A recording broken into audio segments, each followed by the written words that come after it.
বন্ধুরা, আশা করি তোমরা সবাই খুব ভালো আছো। আজকে তোমাদের সঙ্গে শেয়ার করব সেলফ মেকআপ টিউটোরিয়াল। তোমরা নিজের মেকআপ নিজেই কিভাবে করবে, কোন কোন প্রোডাক্ট ইউজ করবে পরপর, আর কিভাবে মেকআপের প্রোডাক্ট ইউজ করলে মুখ একদম কালো হবে না, গরমকালে ঘেমে যাবে না, মেকআপটা অনেকক্ষণ লং লাস্টিং হবে। তো চলো ভিডিওটা শুরু করা যাক। প্রথমেই কিন্তু আমাদের কাছে থাকা যে কোনো ফেস উইপস দিয়ে মুখটা ভালো করে পরিষ্কার করে নিতে হবে। আমি ল্যাক্টোকালামাইনের ফেস উইপস দিয়ে ভালো করে মুখটা পরিষ্কার করে নিয়েছি।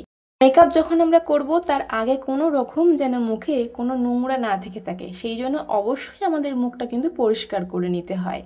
তো তারপরে আমাদের নেক্সট স্টেপ থাকে মুখটা টোনিং করা। অবশ্যই তোমাদের কাছে থাকা যে কোনো টোনার তোমরা ইউজ করতে পারো, তবে আমি সাজেস্ট করব গোলাপ জলটা বেস্ট হয়, যে কোনো স্কিনের সাথে ভালো যায়। মানে অয়েলি স্কিন হোক, ড্রাই স্কিন হোক, একদম অল স্কিন টোনার একটা অ্যাফোর্ডেবল প্রাইসের মধ্যে কিন্তু এটা পাওয়া যায়। তো গোলাপ জল আমাদের মুখে কিন্তু খুব ভালোভাবে অয়েল ফ্রি করতে সাহায্য করে। টোনারটা ইউজ করলে কিন্তু মুখের ওপেন পোর্সগুলো খুব সুন্দরভাবে বন্ধ হয়ে যায়। এরপরে অবশ্যই দরকার একটি ময়শ্চারাইজার। যেহেতু এখন গরমকাল, তাই পন্ডসের এই সুপার লাইট জেল ময়শ্চারাইজারটা আমি ইউজ করলাম। তাতে করে মুখটা খুব সুন্দর হাইড্রেট হবে। মুখটা যখন আমরা পরিষ্কার করে নিচ্ছি, সঙ্গে সঙ্গেও কিন্তু আমরা ঠোঁটে লিপ বামটা লাগিয়ে ফেলবো, যাতে আমাদের ঠোঁটটা খুব ভালো ময়শ্চারাইজ হতে থাকে যতক্ষণ আমরা লিপস্টিক পরছি। আর লিপস্টিক পরার সময় তখন ঠোঁটটা খুব ভালো থাকে আর লিপস্টিকটাও লং লাস্টিং হয়। এই গরমে সকালে মেকআপ করা মানে অবশ্যই সান প্রোটেকশন আমাদের দরকার। তাই আমি একটা সানস্ক্রিন অ্যাপ্লাই করেছি জয়ের। সূর্যের যে একটা কড়া তাপ আমাদের স্কিনকে কিন্তু অনেক ক্ষতি করে, সেই জন্য একটা সানস্ক্রিন অ্যাপ্লাই করে নেওয়া খুব দরকার। তাতে করে স্কিনও ভালো থাকবে, মেকআপটাও ভালো লং লাস্টিং হবে, মেকআপটাও আমাদের অনেক সুন্দর হবে। এবারে আমি অ্যাপ্লাই করছি একটি প্রাইমার। এটা ব্লু হেভেনের প্রাইমার। আমাদের যে জায়গাগুলো একটু ঘাম হয়, টি জোনগুলো এরিয়ায় আমরা কিন্তু খুব সুন্দরভাবে এই প্রাইমারটা অ্যাপ্লাই করে নেবো। মানে নাকের ওপরে, এই যে গালের সাইডটা, তারপর ঠোঁটের ওপরে, নিচে কপালের ওপরে, চোখের নিচে, এভাবে কিন্তু অ্যাপ্লাই করতে হয় প্রাইমারটা, যাতে করে আমাদের ঘামটা কন্ট্রোল হয় আর আমাদের রোদে বেরোলে যাতে কোনো রকম ঘেমে গিয়ে মুখটা কালো না হয়ে যায়। অবশ্যই একটি প্রাইমার আমাদের ইউজ করে নেওয়া দরকার।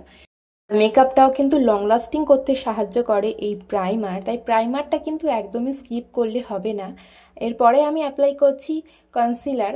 সাইডের এই কনসিলার প্যালেটটা আজকে ইউজ করছি। আর অবশ্যই যখন আমরা কনসিলার ইউজ করব, আমাদের স্কিন টোন থেকে এক টোন উপরে যায় এরকম একটি কনসিলার শেড নিয়ে আমরা ইউজ করব। আমার স্কিন টোন থেকে এক টোন উপরে যায় এরকম একটি শেড নিয়ে আমি অ্যাপ্লাই করে নিয়েছি কনসিলারটা চোখের ওপরে, নিচে, যেখানে যেখানে আর কি আমাদের ডার্ক সার্কেল দেখা যায় সেগুলো হাইড করার জন্য আমাদের অবশ্যই কনসিলার দরকার হয়। খুব একটা একগাদা পরিমাণে নিয়ে কিন্তু কনসিলার ইউজ করতে নেই, অল্প অল্প পরিমাণে নাও, সুন্দর করে ভিজে ব্লেন্ডারের সাহায্যে তারপরে ব্লেন্ড করে নাও, অথবা কোনো ব্রাশ দিয়েও তোমরা ব্লেন্ড করতে পারো। চট করে মুখটা গ্লোয়িং বা একটু ফর্সা ভাব, তারপরে একটুখানি সফটনেস আনার জন্য সব থেকে ইম্পর্টেন্ট জিনিস যেটা আমরা ব্যবহার করে থাকি সবাই, সেটা হলো ফাউন্ডেশন। আমি অ্যাপ্লাই করেছি আজকে ল্যাকমির ফাউন্ডেশন। তোমরা তোমাদের পছন্দ মতন ফাউন্ডেশন অল্প অল্প পরিমাণে নাও, পুরো মুখে ডট ডট মোশন অ্যাপ্লাই করো, যাতে ভালো করে ব্লেন্ডিংয়ের সময় ভালো করে ব্লেন্ড হয় আর ব্লেন্ডিংয়ের পরে কোথাও কম বেশি না দেখায়, মুখে যেন কোনো রকম সাদা সাদা ছোপ না চলে আসে। সেই জন্য টাইম নিয়ে সুন্দর করে চেপে চেপে ব্লেন্ড করো, একটি ভিজে ব্লেন্ডারের সাহায্যে অবশ্যই।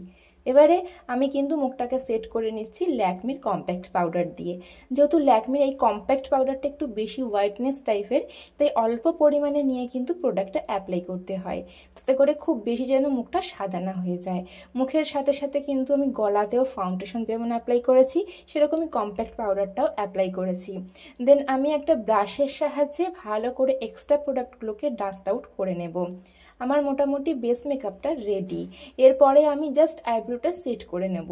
অবশ্যই আইব্রো পেন্সিল তোমরা ইউজ করতে পারো। আমি আইব্রো পেন্সিলটা খুব একটা ইউজ করি না, আইব্রো ড্র করি না সেই জন্য। তবে তোমরা যখন আইব্রো ড্র করবে অবশ্যই ব্রাউন শেড নেবে, তারপরে কিন্তু আমাদের একটা ন্যাচারাল লুক আসে আইব্রোটার।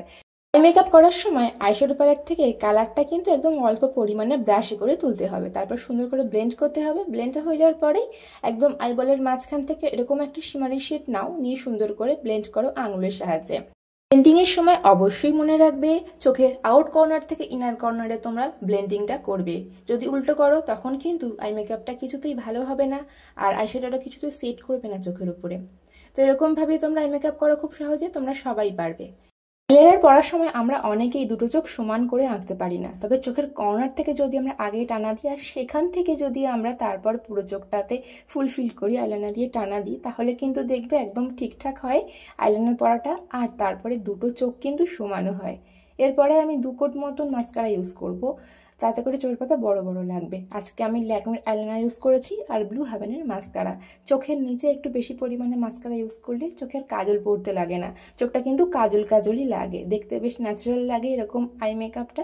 ঠোঁটের মাঝ বরাবর থেকে কখনোই লিপস্টিক পরা শুরু করতে নেই। প্রথমেই ঠোঁটের ওপরে চারিপাশটা আমরা লিপ লাইনারের মতো লিপস্টিক দিয়ে পরে নেব। যখন আমরা ম্যাট লিপস্টিক পরবো তো তারপরে পুরো ঠোঁটটা ফুলফিল করব।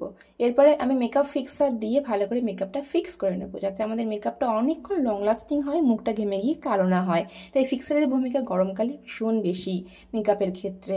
তো সুইস বিউটির ফিক্সার আমি ইউজ করেছি আজকেরে। এরপরে হাইলাইটার দিয়ে সুন্দর করে হাইলাইটার পয়েন্টগুলোতে আমি হাইলাইট করে নেব, যাতে করে মুখটা একটু বেশি গ্লোয়িং লাগে। আর আইব্রোর নিচ থেকে একটু হাইলাইটার দিলে কি হয়, আমাদের কিন্তু আইব্রোটা অনেক শার্প লাগে দেখতে, আর অনেক বেশি মুখটাও উজ্জ্বল লাগে। তো এই ছিল আজকের মেকআপ লুক। তোমাদের কেমন লেগেছে জানিও। তোমরা এইভাবে নিজের মেকআপ নিজেই করে নাও, খুব সিম্পলভাবে। তো তোমাদের যদি আজকের ভিডিওটি ভালো লেগে থাকে অবশ্যই একটু লাইক করো। দেখা হচ্ছে নেক্সট ভিডিওতে। আর তোমরা জানাতে পারো এরপর তোমরা কীরকম মেকআপ ভিডিও দেখতে চাইছো।